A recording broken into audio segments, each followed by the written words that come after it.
was a weird week. Let's just start off by saying that because of Sarah's birthday last week or the week before, I don't even know what day it is anymore. I know it's a Sunday. I think it's the 5th? 6th? I was close. Because of Sarah's birthday and the installation of my mother-in-law in Tacoma, we went back out to Tacoma to spend a few days in preparation, to celebrate her birthday and then to do the installation. And then I had one day on Monday to kind of collect myself before flying down to Phoenix for this conference that I went to. The conference was very last minute. That's why most of you didn't know about it. But it was free, and so I found that appealing. Everything was covered. I was asked to go down as a, quote, young church leader and to this conference about lifelong learning. For a better way of putting it, Christian education, but not just Christian education, but also the ways in which we learn on a daily basis. It was a time to listen to some professors from Lutheran College out in Decorah, Iowa. It was a time to, frankly, to network, to meet people from around the country who I might not otherwise have met, to get some good ideas, to brainstorm. It was a good experience up until that whole Union Station thing, but that's another story for another day. But I'm back home, and that's the good part. Today, of course, is Transfiguration Sunday. We celebrate this every year, the day that Jesus goes up on the mountain with some of his disciples and bursts into this glowing white fireball, more or less. I mean, let's face it, some of us think of it that way. And I've never preached from back here before. Everyone's confused as to what's going on. Has this transfiguring moment where he dazzles his disciples. Not all of them. You notice that. There's only 3 who go up. You remember who they were? It was Peter and James and John. Those 3 plus sometimes Andrew, Peter's brother, form an inner circle, if you will. If the 12 are the circle around Jesus, these 4 are kind of the executive committee. We're never told that specifically, but they show up in that context all the time, and so it's easy to make that connection. Jesus goes up with them to the top of the mountain. It's transfigured. It must have been, let's face it, that must have been a sight.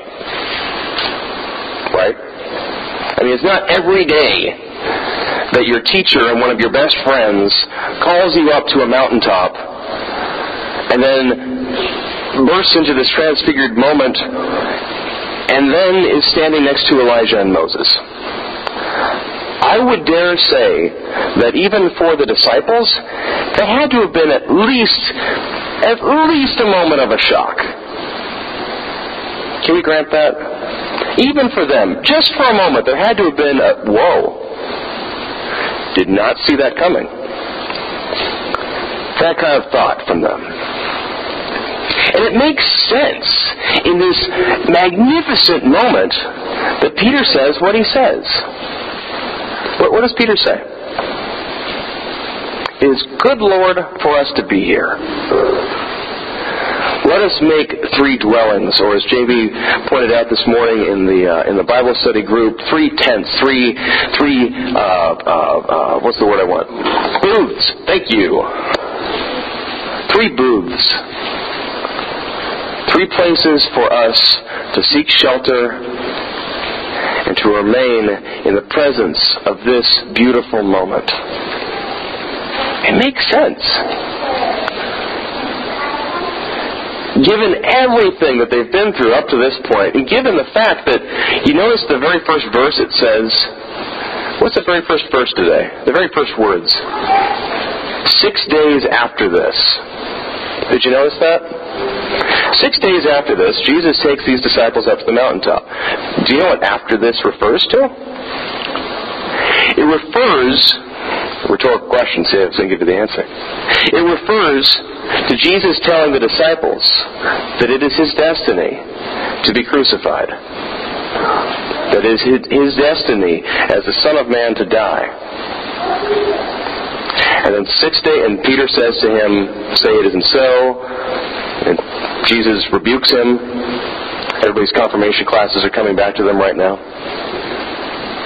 And 6 days after this moment, after that exchange, is the Transfiguration. And given that, it makes even more sense why Peter, in the presence of this moment, would say, "You know what?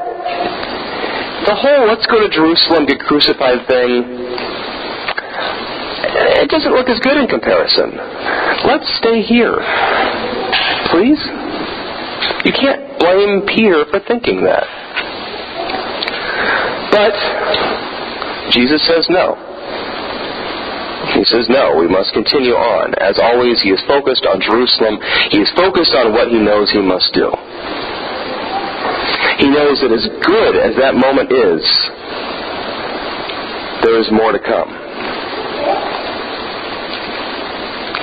In a bizarre way, this past week, I've been thinking about, well, I'm always thinking about this congregation. I'm always thinking about us.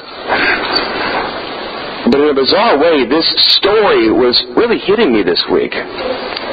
Because I was thinking about how far we have come as a community and the things that we have been doing.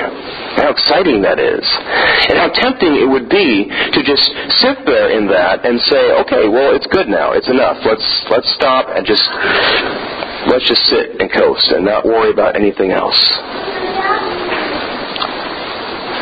You know, one of the favorite moments I have had in the past year and a half, in some ways I can't believe it's been that long, and in some ways I can't believe it's only been that long. That's a good thing. In both cases, that was not meant as a... Okay, I saw some smirks. You knew I was joking. One of my favorite moments was when John Anderson, the former post office postmaster, was in there getting my mail, and John made the comment. He said, in all the years that I have sat behind this counter, I don't think I've ever seen that much life coming out of that building before. That felt good to hear that. It really did. And at the same time, you can't just sit there and soak that up. Because what we have been called as a community and as a congregation to do is much bigger than anything we have done thus far. We have been called to be ministers and disciples of Christ to this entire place. But there's a problem with that. We don't really know what this entire place means. Have we been called as a community to minister to Chinook? Have we been called to minister to Chinook and Ilwaco? Or Chinook and Ilwaco and parts of Long Beach? Or maybe that plus some of Naselle, or maybe that and plus some of Astoria or Warrenton? Or where is our community? I've mentioned before in sermons how if we look at our name, the Evangelical Lutheran Church of Chinook, it tells us a lot about our identity in a very good and solid way. And yet we know that even in this building right now, in this room, we have people who aren't, quote, what do we call it, Chinookers? Chinookians? Chinookites? Chinookers? Nookers. Wow. We know we have people here who are from outside that sphere. And it's good. It's healthy. I'm thankful for that. But one of the things I really hope that we can do in the next several months over the course of this year, and that we talked about at our last council meeting and we will talk about again this week, is actually sitting down as a community and really defining who we are. Who we minister to now, who we have ministered to in the past, how we do ministry, what our role is in this community. And from there, discerning what God's vision is for us, where we are going. You following me? Because it's very hard for us as a community to figure out what ministry we should be doing until we've stopped and really said, okay, now what are we doing? When I first interviewed here, many of you saw some paperwork that came with me. It's like you were adopting a puppy. And And his paperwork was what they call thank you, was what they call your rostered leader profile. It's kind of like your resume, so to speak, as a pastor. And it talks all about your interests, your passions, your gifts, your experiences. It's a very useful document for getting an idea of who a potential pastor is. There's also a congregational version of that we as a community have not filled out for quite a while, from what I can tell, looking through past records. And so that's one of the things that we're going to be doing, is using that document as a starting point, as a launching pad, to see who we are and how we are being called by God into the ministry of this church. So as it connects to Transfiguration Sunday. Well, at least two ways popped to mind for me. One is that we, as a congregation, are continually being transfigured or transformed by Christ. As individuals, we are being made new, and as a community, we are being made new. But additionally, one of the things I love about Transfiguration Sunday is that when Peter says to Jesus, "Things are good. Let's just sit here for a while and be comfortable," Jesus, as he always does, keeps his eye on what is to come and says, "No, we're not there yet. We have a long way to go.